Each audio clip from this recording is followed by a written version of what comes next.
right, good morning, good day, everyone. So this is our market equilibrium, or our strawberry activity for market equilibrium. So hopefully you have started this or tried it yourself. I'm just going to walk you through how you would actually do it to make sure that you are on the right track. So whenever we are making supply and demand curves, we are always using a graph that has price on the up and down axis, and then we have quantity on the bottom. Okay, our demand column, or QD column, is our demand line, and our QS is going to be our supply line. So these are two different lines. So we're going to start with our demand line, okay, and we're just going to be plotting these points. So price is 3, so I'm going to go where price is 3, and quantity is 5. So quantity is 5, come up here, that's going to be a dot. Okay, price is 250, so the middle between those two would be 250, and quantity is going to be 7 here, so that will be another dot. Okay, and then we're just going to continue.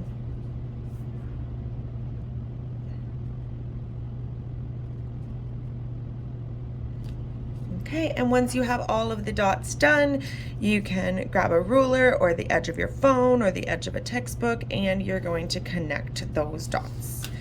Okay, so that is our demand line, and then we are going to do the exact same thing with our supply column. So again, we're going to start, our price is $3, but our quantity is 13. So we're going to go over till we can find that and plot that point. Our price is 250, our quantity is 11, and keep plotting.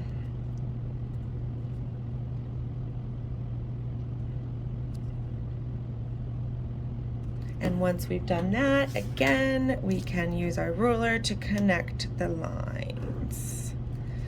Okay, we want to label these lines. So this is our supply curve, and this is our demand. Okay. So that's all the front is asking you to do. Inside it says, the price of a substitute product like raspberries increases. What would happen to the demand for strawberries? Okay, so right away we see it's not the price of the actual industry that we are talking about, which is strawberries. So we know that this is not a quantity demanded situation. This is going to be a just demand situation, a shift in our curve. If the price of an alternative like raspberries goes up, less people will get raspberries, more people will get strawberries. So we are going to see an increase in demand. Okay. We're just going to be a shift right in the demand curve. Okay. Number 2, it says, assume this change in demand for strawberries changes. So we're pretending this actually happened. Okay, and what it's doing is it's changing the quantities of strawberries at each price point by 4 million units. Okay, so if we go back, each of these was in millions of units. So at $3, it was 5 million units. We're saying it's going to go up by 4. So that's going to give us a new number of 9. 7, and it says all of them are going up by 4. 7 plus 4 is going to be 13. 9 plus 4, oops, no, that's very wrong. 7 plus 4 is going to be 11. 9 plus 4 is going to be 13. 11 plus 4 is going to be 15. And 13 plus 4 is going to be 17. All right. And the question was saying, complete the table and draw the new demand curve. So this is a new curve, okay? We can see that this is the one. So this demand curve was our 0, and now we're just going to plot another curve. So at price of 3, we have quantity of 9. So at price of 3, we're going to go over to 9. Okay, 250 is going to be 11. 2 is 13, and continue on. And when you're done, you're going to grab your ruler. You're going to draw your new line, and you are going to label it D1. Okay, because that's your new demand curve. All right, so our questions, we did 2, right? We drew it, so that's done. Our next question said, what situation would this market face if a price ceiling was imposed and the price remained at $2? Okay. So what we know, okay, is that our original equilibrium point was $2, right? This is our price, this is 2. Okay. When we come straight across from our equilibrium, we get to 2. So it's saying even though we've seen this demand curve shift over and we see that the new equilibrium price is up here, our E1 is up here, wanting the price to be 250, that's not what happens. The price doesn't change. We still keep the price at 2. So when we move this across, we can see that it hits our supply curve here and it hits our demand curve there. So if our price is here, and our equilibrium is here, what situation are we in? When the price is below the equilibrium price, we have a shortage. Okay.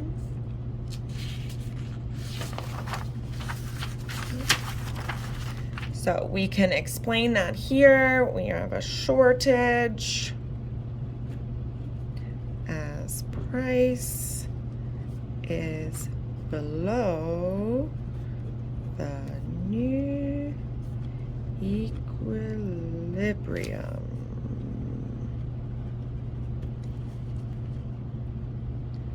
Okay. Now it says if the price ceiling is removed, this thing that is keeping it at $2 is removed. It's gone. What will happen to the price? So if what's keeping the price here goes away, what's going to happen to the price?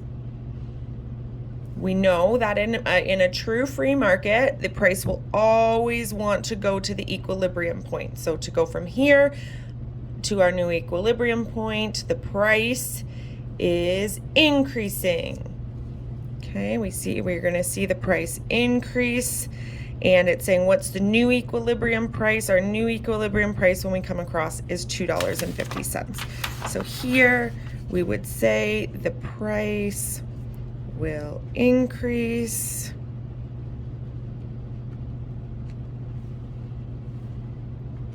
Okay. And we can say right to $2.50. What will be the new equilibrium point? Well, the equilibrium price will be $2.50, and the equilibrium quantity, if we go down from the quantity, is going to be 11 million units.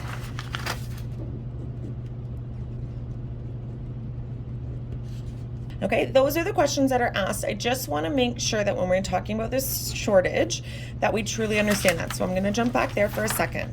Okay, when we are at this shortage under here, I want to make sure that we could calculate that. If you were asked what the shortage is, I want to double check that we can do that math. So we are going to look at how much demand wants at that price. So if our price is 2, we're going to come all the way over. We're going to ignore this first demand curve, and we're going to come right over to our demand curve. Where it meets it, we're going to come right down, and we are going to see that we are at 13 units. So demand is for 13 at that price. And now we're going to go back to where it hits the supply curve, and we're going to drop down, and that's saying that there's only 9 available. So we know there's only 9 available, but we know that 13 want it. Okay, so if we went back to that shortage, okay, we have 13 million that want it minus the 9 that are available, okay, which means that we have 4 million strawberries, not enough, or that is our shortage. Okay, that is how many more customers want to pay the $2 than is available for them to get it. Okay, so if you were asked a question like that, that's how you would answer it. All right, so that is what we look at for changes in demand. The next sheet, we are looking at changes in supply. Okay, so we are going to plot our initial graph, and you'll notice that these are the same numbers. So your initial two lines look the exact same.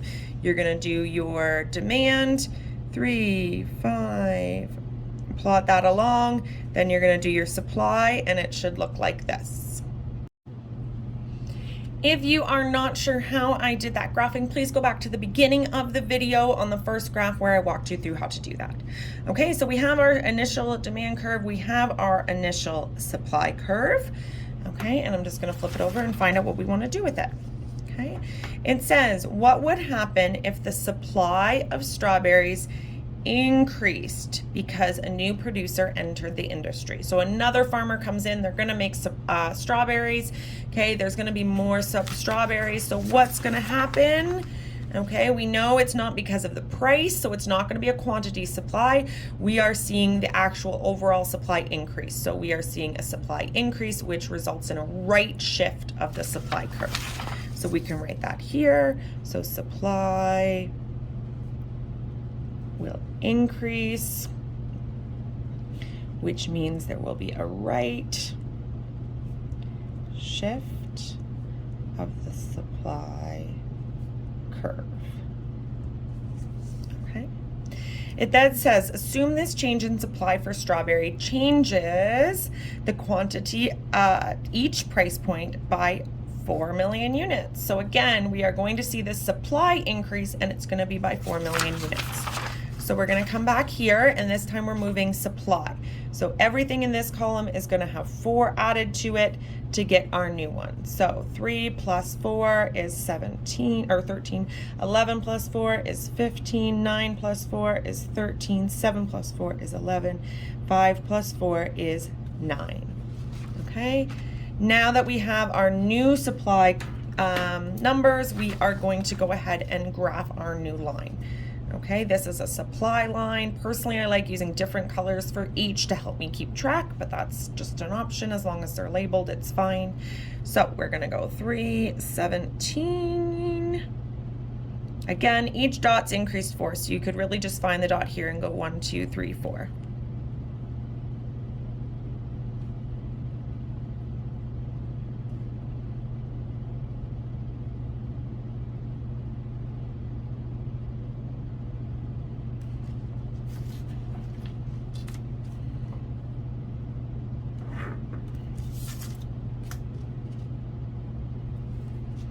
All right, so there is our new supply line. So again, there's been an increase, so we are shifting to the right. Okay. Again, we did the math, we did the drawing, so that one is done. Okay, it says, what situation would this market face if there was a price floor with the price must remain at $2? Okay, so again, for whatever outside reason, the price has to stay at $2. So if we look at our graph, our original equilibrium price, our E0, the price was $2, so that was good. Okay, we've seen a new farmer start to sell their product, and the price has stayed the same. For whatever reason, the price has stayed the same. Okay, and so that means our price, okay, is still being set at this $2 mark here. Okay, we know our new equilibrium is down here. This is the price that the market wants it to be. The market wants it to be at $1.50. Okay, but we are still at $2. So what situation are we in here where the price is set above the equilibrium that the market is interested in? That is called a surplus. Okay, that is because there are more strawberries. The supply line at that price is a higher quantity than the demand line at that price. You have more strawberries than people that want to pay that price, so you have extra strawberries just sitting there rotting, going bad, not being sold. Okay, so there is a surplus of strawberries. Okay, and again, if we wanted, explaining it, a surplus of strawberries, the price is higher than the new equilibrium. Okay. And if we wanted to figure out the amount, okay, again, we're going to start with our demand. So at that point, we take the price of $2, we come across where it hits the demand curve, we bring it down so the customers are willing to buy that 9 million. We take the price across, suppliers have produced and are willing to sell 13 million. Okay. So we have 13 million, we have 9 million customers, which means we have 4 million extra strawberries.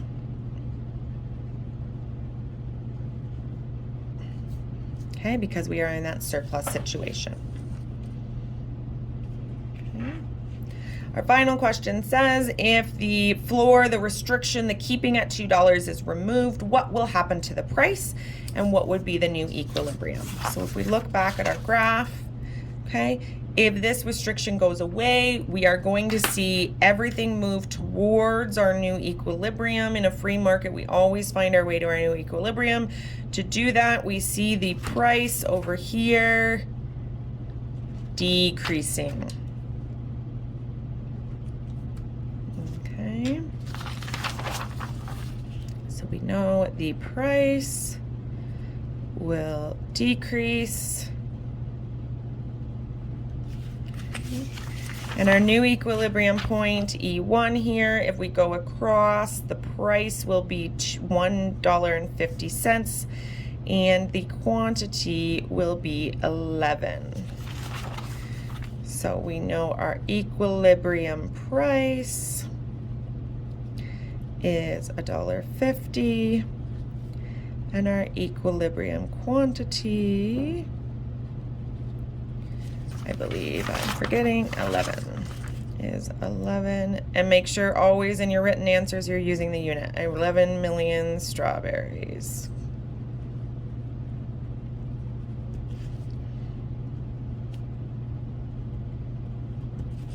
All right. So hopefully that makes sense, looking at our changes in supply or our changes in demand. And again, those shifts could be left or it could be right, but it's always that analysis of the situation and the result. All right, so you now have a practice to do on your own, okay? So this is posted for you to take a look at. You can print it out or try to do it electronically. Okay, make sure you read the instructions. So it says here for the schedule below, draw a graph showing the initial demand and the initial supply. Okay, so the initial supply is here. So these are the numbers you are graphing with these prices, and your initial demand is here. So this is what you are graphing with these prices. Okay, then what is your equilibrium, price and quantity? Okay, then it says that you are going to be graphing your new demand line. So you're going to do that work first, and then slowly you're going to add this line, do some work, and add this line and do some work. Okay, so make sure you're reading those questions carefully and let me know if you have any questions.